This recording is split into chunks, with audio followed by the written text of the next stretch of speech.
Hello, good morning. This is Lisbeth, ang medtech ng Lepenya. Also, a Sigma ng Lepenya. So, magbibigay lang ako ng tips sa pag-restrain ng mga bata pag kinukuhanan ng dugo. Sa mga, yung malilikot, hanggang, minsan kasi hanggang 9 or 10 years old, may mga takot magpakuha ng dugo. So, sa mga newborns hanggang 1 year old or 2, kaya naman namin mga medtech na hawakan mag-isa. Or kung maliit yung bata hanggang 2 years old, mag-isa, isa lang kamay ang hawak. Then, yung isa pang extra. Ang kailangan lang naming tulong dun sa naghahawak mismo sa bata. So, yung magulang or kung sino yung hindi takot, sana sila yung maghawak. Kasi minsan, takot din yung naghahawak. Pag kapit namin, bibitawan yung kamay. So, meron na kasi kaming dun may tanda na kami kung saan kami tutusok. Sana naman, pag na namin, wag nyong bitawan. So, pag naghahawak po, syempre, nakadiretso yung bata. Nakakandong sa inyo, diretso. Parehas kayo ng position. Yung, kung dito ako sa left, mag-extract sa left. Yung right arm ng bata, yayakapin mo. Kasama. Then, hawak dito sa left na arm ng bata. Yung isa mong kamay, nakahawak dito sa wrist. So, hindi mo na kailangang ipa-close. Kasi, minsan sa matanda kasi kaya pinapa-close para mag-bulge yung ugat. Makita, maging prominent yung ugat. Pwede nga hindi na tayo magpa-close kung pag tali natin ng tourniquet, lumabas na yung ugat, huwag mo nang ipa-close. Kasi minsan sa paggigigil din, ayaw mag-flow ng dugo. Hindi halos nagpo-flow ng dugo. Minsan hindi nagkakaroon ng backflow.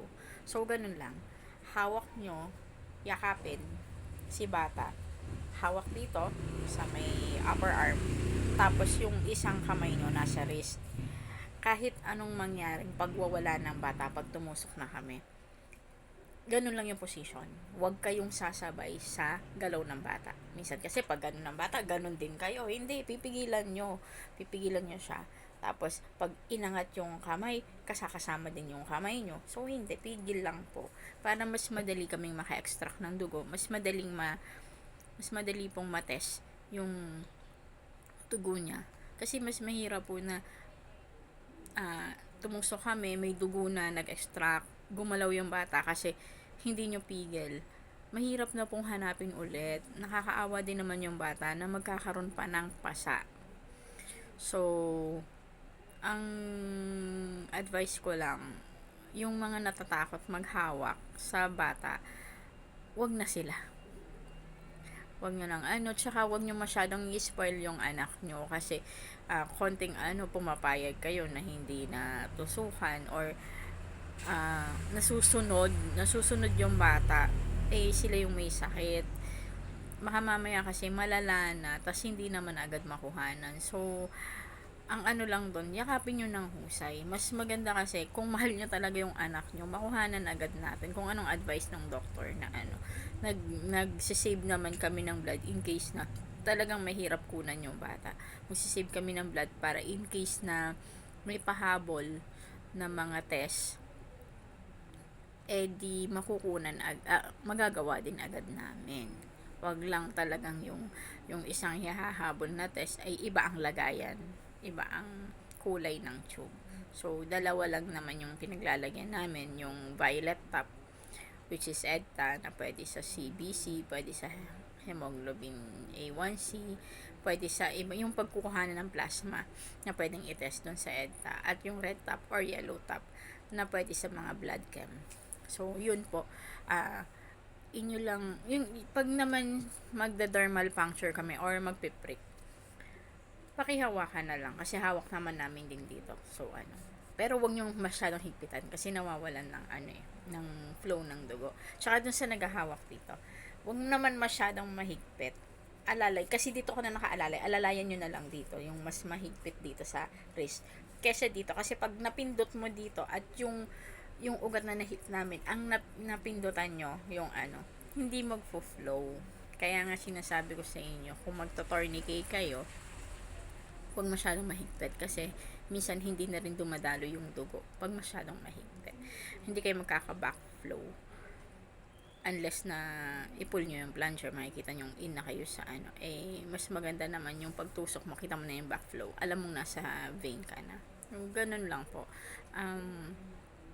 Sa mga kamedtech ko dyan or phlebotomist, ganun na lang yung ano, para mas madali kasi talaga pag may tulong yung magulang or yung guardian na sila yung maghawak. Yun din, yung kaya mas madali kasi na yung may kandong ang magpipigil kasi alam mo yung lakas ng bata kaysa may pahahawakin ka pang iba na ano, na tao na dadami kayo eh. Ang hirap gumalaw, mahirap gumalaw para sa medtech yung pag-extract pag masyado ng madami. So ang hirap din naman pag halimbawa sasabihin, babalutin natin sa kumot, ganyan. Nakabalot, pero hindi mo rin naman mapigilan ng husay at nakakagalaw din siya sa loob ng kumot, eh, wala rin. Hindi rin magandang mag-extract pag ganun. Saka minsan nahihimulize na yung blood, saka pupul ng plunger kasi nawala na out of vein na kami.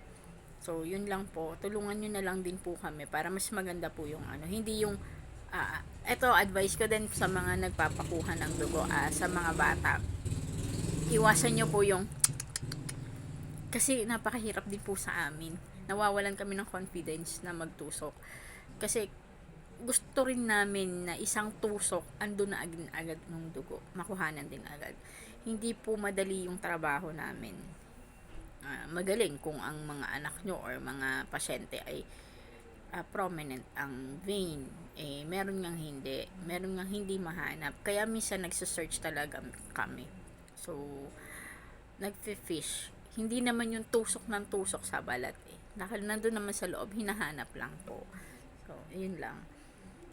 Minsan din kasi pag malamig ang panahon, kahit sabihin mo ang vein mo ay may mga veins talaga na pag masobrang lamig, nagsishrink siya, hindi mo siya makukuhanan din talaga ng dugo. Kaya dapat talaga maayos yung body temp ng pasyente. Saka hindi kabado kasi nagko-collapse yung vein.